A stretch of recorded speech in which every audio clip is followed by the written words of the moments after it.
I'm very pleased to find the family name history.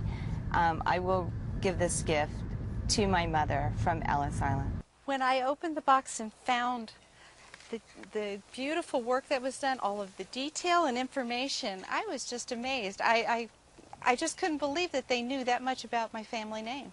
I think the Family Name History Coat of Arms is an excellent gift choice.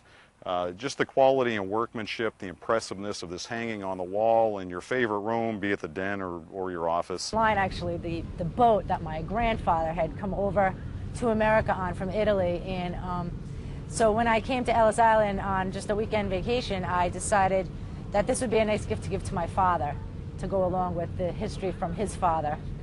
The idea and the concept of this, I think, is very interesting. Very cleverly done, very beautifully presented, and I'll be very happy to place it in a special place in my home. I didn't really think it would be possible to go back so many centuries with this family name.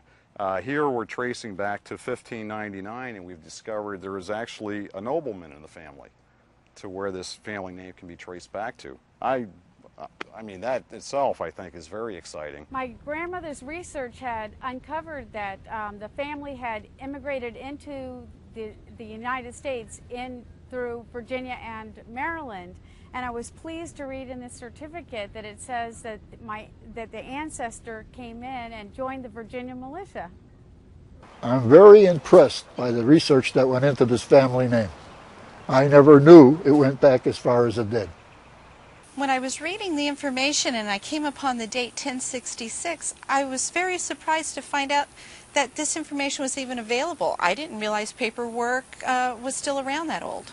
What I found pretty interesting in this was the guy telling me that my name was from royalty.